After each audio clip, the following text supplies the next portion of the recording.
The snow was falling so hard that night it swallowed the world whole. Trees stood like silent witnesses in the frozen forest, their branches heavy with white. The wind howled like a warning no one had heard in time. And in the middle of that merciless storm, a German shepherd suddenly stopped in his tracks, ears raised, body stiff, as if he had sensed something no human eye could see. What he found moments later would change 4 lives forever. Before we step into this unforgettable story, take a second to like, comment, share, and subscribe if you believe in kindness, second chances, and the power of one brave heart to change everything. Stories like this remind us that humanity still survives in the coldest places. Chief Petty Officer Marcus Hale had survived war zones that most people only saw in headlines. As a decorated Navy SEAL, he had faced gunfire, darkness, and death without flinching. But nothing prepared him for the silence of civilian life. After losing 2 teammates during his final overseas mission, Marcus carried a weight no one could see. He retired quietly, moved to a small wooded town in northern Minnesota, and kept mostly to himself.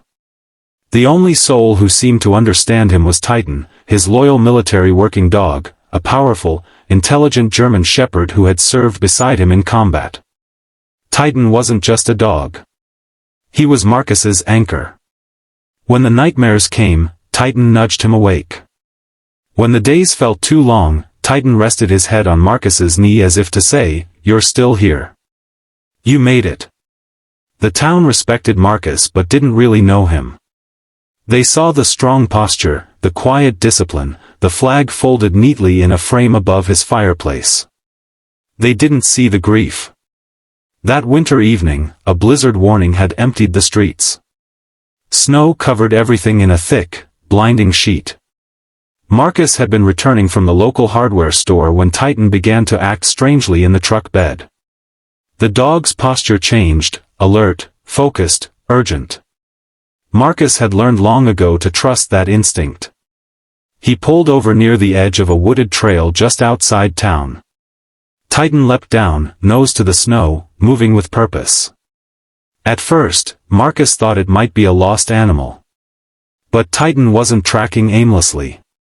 He was following a path, faint footprints nearly swallowed by fresh snowfall. Small footprints. Child-sized. Marcus's heartbeat shifted into mission mode.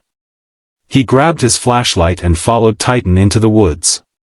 The wind cut through his jacket, and snow soaked into his boots. Visibility was low. Every second mattered.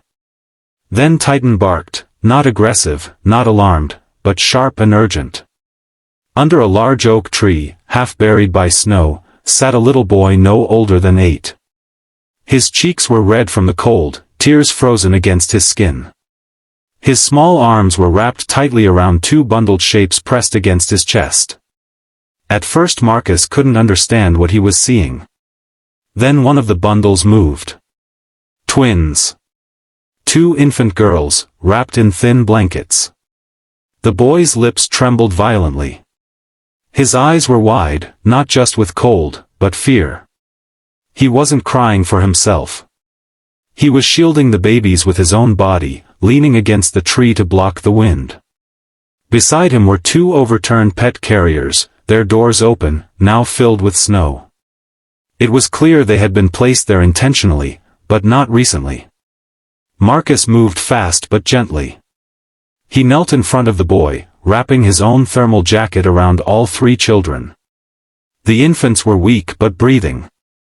Titan stood guard, tail low, eyes scanning the forest. The boy's voice was barely a whisper when he finally spoke. He said he had to keep them warm. He said he promised his mom. Those words cut deeper than the wind. Marcus carried one infant inside his coat while cradling the other. He helped the boy to his feet, practically lifting him as they fought their way back through the snow. Titan walked ahead, clearing the path. At the hospital, doctors moved swiftly. The twins were suffering from early-stage hypothermia but were stable. The boy was dehydrated, exhausted, but alive. Nurses wrapped them in warm blankets while authorities tried to piece together what had happened. The truth came slowly, like ice melting. The children's mother had been living in a nearby rental cabin on the edge of town. Recently widowed and overwhelmed with medical bills after the premature birth of the twins, she had fallen into severe depression. Neighbors recalled seeing her less and less. The power to the cabin had been cut off 2 days earlier. That morning, in a state no one could fully comprehend, she had packed the twins into pet carriers to shield them from snow and left with her son, walking into the woods during the storm. But somewhere along the way, she had collapsed. The boy had waited. He had shaken her. When she didn't respond, he had dragged the carriers to the oak tree and sat there, using his own body to protect his sisters. For hours. Rescue teams later found the mother not far from where Marcus had parked. She was alive, barely, and rushed to intensive care. The town was shaken. Marcus visited the hospital daily. He didn't know why at first. Maybe it was the look in the boy's eyes. Not fear. Not even sadness. It was determination. That small child had made a choice adults sometimes fail to make, to protect someone else no matter the cost. The boy's name was Ethan. The twins were Lily and Grace. Child Protective Services became involved, but with the mother in critical condition, temporary guardianship had to be arranged. Relatives were contacted. None were able to take 3 children on such short notice. Marcus found himself sitting in his truck one night, Titan in the passenger seat, staring at the hospital entrance. He told himself it wasn't his place. He was a retired soldier, not a father. His house was quiet for a reason. His heart had been locked down for years. But every time he closed his eyes, he saw a small boy curled around 2 infants under a frozen tree. And he remembered a promise he once made to a fallen teammate, that if he ever had the chance to protect something innocent, he would. The process wasn't simple. There were background checks, interviews, home inspections. Marcus passed them all without hesitation.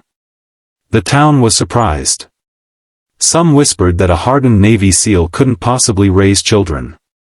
Others saw something different, a man who had finally found a mission that didn't involve war. Ethan didn't speak much during those first weeks in Marcus's home. He stayed close to his sisters, watching everything.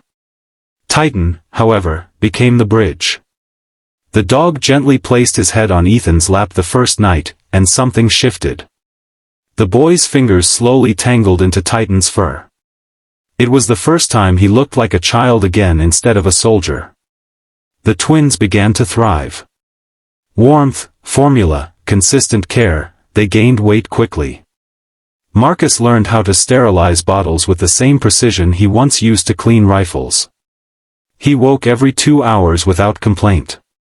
The discipline that had once kept him alive now kept 3 children safe. Meanwhile, their mother slowly recovered. Therapy, counseling, medical support, she began to confront the darkness that had nearly taken her life.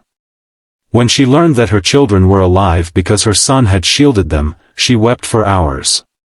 Months passed. Snow melted. Spring crept into the town.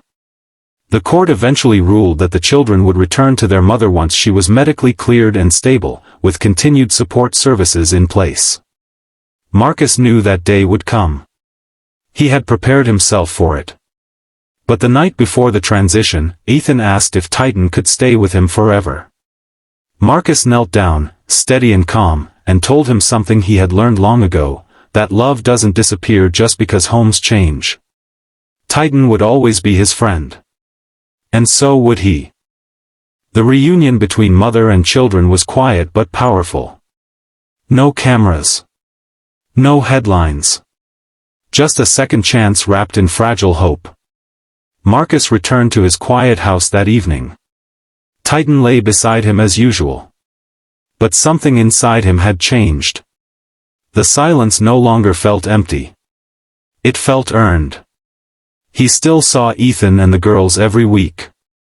He helped fix their home. He built cribs with his own hands. The town, once distant, began to open up. Neighbors brought meals. Donations covered medical bills. Compassion spread like sunlight after a long winter.